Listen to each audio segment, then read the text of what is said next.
প্রবাসী ভাই বোনদের কাছে বিনয়ের সাথে আবারও করজোড়ে অনুরোধ করতে চাই, না না রেমিটেন্স তো আর পাঠাবো না। গুজবে আপনারা কান দিবেন না। আমাদের দেশের ফলক দাদা, ফলক দাদা, দাদারে তো দেই না। দাদা কই? দাদা আসে না তো। আপনারা যদি দাদারে কেউ খুঁজে পান আমার কাছে পাঠাই দিয়েন। এই দুবাই শহরের মরুভূমিতে দাদারে কিছু লেখাপড়া করামু। আপনি যে কইতেছেন প্রবাসীদেরকে হাত জোর করে রেমিটেন্স পাঠানোর জন্য, প্রবাসীরা তো অশিক্ষিত, প্রবাসীরা বকলম, প্রবাসীরা পড়ালেখা জানে না, ব্যাংকে রেমিটেন্স কেমনে পাঠাইবো? দাদা, আপনি তো এই কথাটা বললেন না যে প্রবাসীরা ব্যাংকে টাকা কিভাবে পাঠাইবো। কারণ আপনাদের দলের নেতা কর্মীরা বলে প্রবাসীরা হচ্ছে বড় কলম, প্রবাসীরা হচ্ছে অশিক্ষিত। তো ব্যাংকে গেলে ইংরেজিতে লেয়া হওয়া কেমনে করব? দাদা, রেমিটেন্স কেমনে পাঠাইবো? ব্যাংকে যাই সম্ভব না তো। সেখানে প্রবাসীরা হওয়া লেয়া জানে না, সেখানে ব্যাংকে গিয়ে কি করব? আঙ্গুল চুষবো নাকি? আমি তো বুঝতেছি না আপনার কথা। আপনি শিক্ষিত হইয়া অশিক্ষিতর মতো কেন কথা বলেন? ফলক দাদা, কাদের কাকু, প্রবাসীরা লেখাপড়া জানে না, বড় কলম। তো প্রবাসীরা আপনাদের কাছে ব্যাংকে যাইয়া রেমিটেন্স কেমনে পাঠাইবো?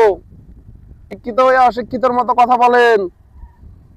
দাদা, আর আশেপাশে তো কেউ নাই, কাকে জিজ্ঞেস করব? আপনারা বলতেছেন বাংলাদেশে রেমিটেন্স পাঠাও। বাংলাদেশের অবস্থা খুবই করুণ হয়ে গেছে। প্রত্যেকটা প্রবাসীর কাছে রেমিটেন্স দাবি করতেছেন, কিন্তু প্রবাসীদেরকে প্রত্যেকটা জায়গায় আপনারা অপমান অপদস্থ করতেছেন, অপমানিত করতেছেন সাংবাদিকের সামনে। আবার বলতেছেন রেমিটেন্স পাঠাতে। তো অশিক্ষিত মানুষ হেরা ব্যাংকে যাইয়া টাকাটা আপনার কাছে কিভাবে পাঠাইবো? আপনি তো শিক্ষিত মানুষ দাদা। তো আপনি শিক্ষিত হইয়া অশিক্ষিতর মতো যে প্রবাসীদেরকে বলতেছেন, এটা কি মানানসই? আপনি শিক্ষিত হইয়া তো শিক্ষিতর মতো কথা বলার দরকার ছিল দাদা। অশিক্ষিতর মতো কথা বলেছেন। আপনারা আবার করজোড়ে হাত জোর করে চান যে আমরা ভুল করেছি, প্রবাসীরা শিক্ষিত আছে, প্রবাসীরা কলম না, প্রবাসীরা অশিক্ষিত না। শিক্ষাই জাতির মেরুদণ্ড। আপনারা তো মেরুদণ্ডই ভাঙ্গে দিয়েছেন শিক্ষা জাতির। আপনারা তো মেরুদণ্ডই ভাঙ্গে দিয়েছেন। দাদা, কেমনে পাঠামো রেমিটেন্স? মায়া কান্না বন্ধ করেন, মায়া কান্না বন্ধ করে দিয়ে বাস্তবতাতে আসেন। অশিক্ষিত বলে যেভাবে তাদেরকে গালি দেওয়া হচ্ছে, আমরা প্রবাসীরা চাইলে এর চাইতেও বেশি দিতে পারি। তবে আমরা প্রবাসীরা অশিক্ষিত হলেও আমাদের ভিতরে যে শিক্ষা গুণ আছে, সেই গুণটা দাদা আপনাদের ভিতরে নাই। কারণ শিক্ষিত জাতি শুধু নামে, তারা কাজে নয়। কারণ তারা শিক্ষার গুণ দিতে পারে না, শিক্ষার মূল্যবোধ দিতে পারে না দাদা। যদি শিক্ষার মূল্যবোধ দিতে পারতো তাহলে আপনার মন্ত্রী বলতো না যে প্রবাসীরা বড় কলম, প্রবাসীরা অশিক্ষিত।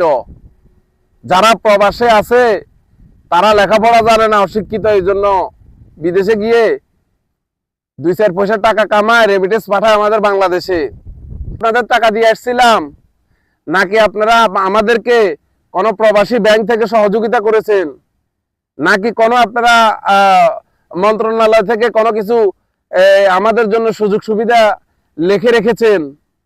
তাহলে আমরা প্রবাসীরা শিক্ষায় নাই যেখানে, সেখানে আমরা আপনাদের জন্য ব্যাংকে গিয়ে রেমিটেন্স পাঠাবো কি করে? আমরা তো পড়তে জানি না, লিখতে জানি না। আপনারা শালার বাইরে ওখানে বসে বসে পাও গল্প এগুলা কেন করতেছেন?